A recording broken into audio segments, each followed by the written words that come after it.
Hey everybody, I've got a really fun video for you today because we are talking about why we're selling the Ford Bronco for a 7-year-old Jeep Wrangler. That's right, we just bought this Jeep Wrangler and you can own this very Bronco over at TFLbids.com, and we're talking about the rationale here because it does seem like a pretty odd choice. Now let's talk about the orange beast behind me. This is a 2021 Ford Bronco First Edition. We bought this back in June of 2021, so we've had it for well over a year and a half now. It has just under 9,000 miles on it, and it has been a truly fantastic ownership experience. The Bronco life has been amazing. It's such a well-engineered, such a well-designed vehicle that has so many pros over a lot of its competition. But the reason we're selling it is because we've done just about everything we can do with this vehicle. You see, we of course make our revenue off of the YouTube videos, and in order to keep the business afloat, we need you guys to watch them. But of course, after you off-road a Bronco and tow with the Bronco and show all the cool gadgets and gizmos so many times, folks just start to get a little bit bored of the content.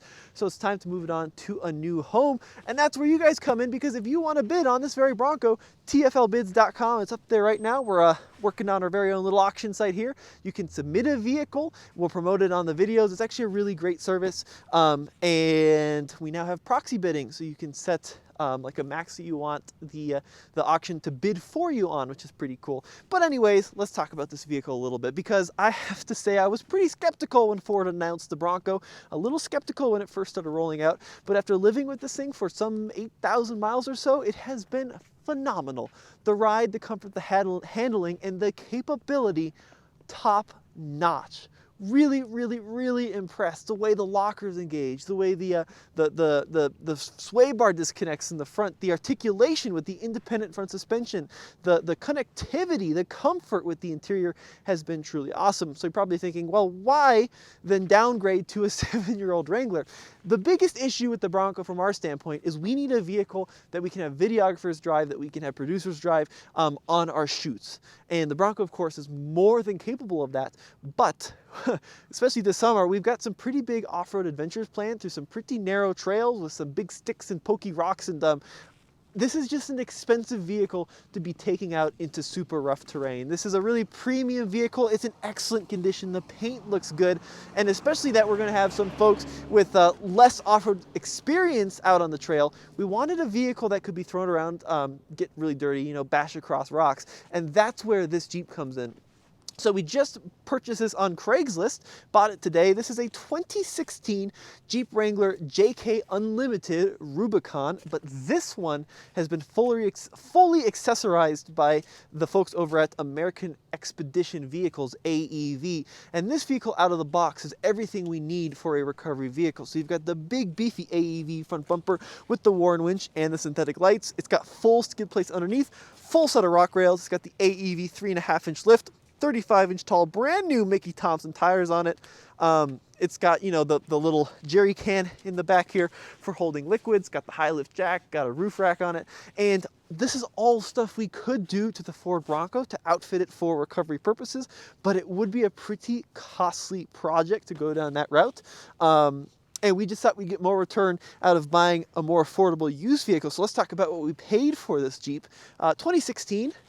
64,000 miles, $34,000, which sounds like a lot of money for a used vehicle. But first you got to consider, in Colorado, Wranglers have some of the highest, actually the highest resale of any used car. It's like Wrangler and then Tacoma, so they don't depreciate very much.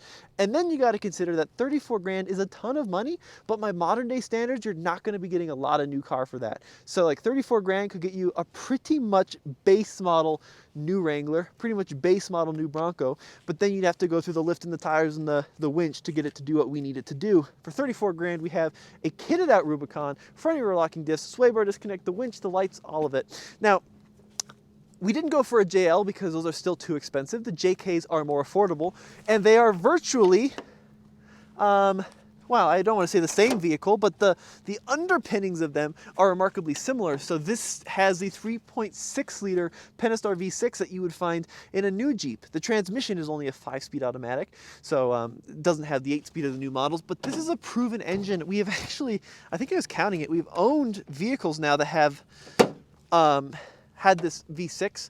I think we've had 5 vehicles now with this 3.6 V6. We actually drove one of these engines to all 50 states, the highest point in all 50 states back in 2014.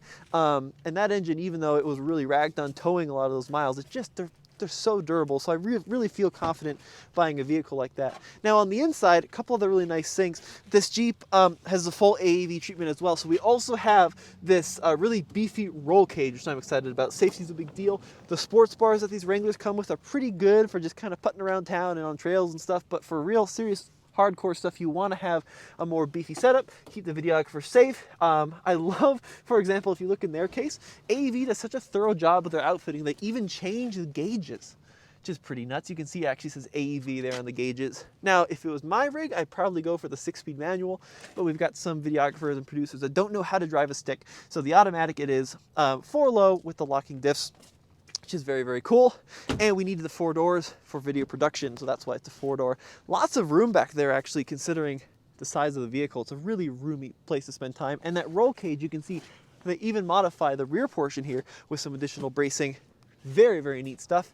Previous owner added this Smitty built roof rack on the top, so if you wanted to stick a tent up there or something, we might be able to. I don't know how it's mounted though. You have to consider the strength of the hardtop. And then out back, of course, got the full AEV rear bumper. And it even has some goodies on the diff there if you want to look underneath. It's got like that little cover in the rear. I don't know if it has any upgraded parts in the diff. Rolling on 35-inch tall tires. This is the Baja Boss by Mickey Thompson. I don't have a lot of experience with Mickey Thompsons out on the trail, so we're going to see what that's like. Got an additional jerry can here, gasoline and the like, and then of course it's got the high lift. But yeah, I really think that the JK is a highly underrated platform. Typically, JK to JL, the Kurt Wrangler, you're going to save yourself $4,000, $5,000, $6,000 on the low end. You know, in some cases, you're looking at 8, 9, 10 grand compared to the JL. And yes, the JL does have a number of significant improvements, but this is still such a capable platform. And now that it's going into the used market, right, part affordability has really become a great aspect of the JK, where there's lots and lots of accessories which you can purchase for a small amount of money. So I am pretty darn stoked with this, actually. Now, condition issues, there's nothing. It's got a full service history. Engine runs great. Some things which are cool. You want to hop in the passenger side case? I want to show some stuff on the inside. It does have underneath here a Tuffy security system, which is really nice for those days when you got the doors off. Came with a full set of I got the wrong key here.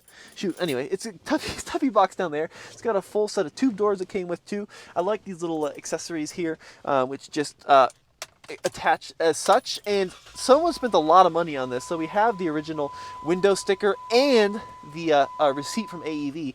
This was a $46,000 vehicle MSRP, and then $20,000 of add-ons from AEV. So this walked out the dealership door at $64K. It's just a huge amount of money. But AEV does some super high quality stuff, and the integration of all these components is great. But I want to show you this screen. I am a strong believer that to this day, the Chrysler system from the early 2010s through the mid 2010s is the best system in the history of systems. It is so quick, so easy to use, so seamless, and so bulletproof. It still has phone connectivity. It still has a backup camera, albeit a slightly dinky one. But the way that the system works every single time is a system that more automakers need to kind of benchmark. Even though this is an ancient 10-year-old design, it is just fantastic, and it's pretty fast, and it's easy to navigate. And yes, the graphics look like Windows 95, but they're still better than 95% of systems on the road. This Jeep, fully loaded to automatic climate control, heated seats, power mirrors. We do have a trailer brake controller. It has a tow pack. So yeah, is it as good to drive as a Ford Bronco Sasquatch? No, it is not as good to drive. Solid front axle, especially with the lift.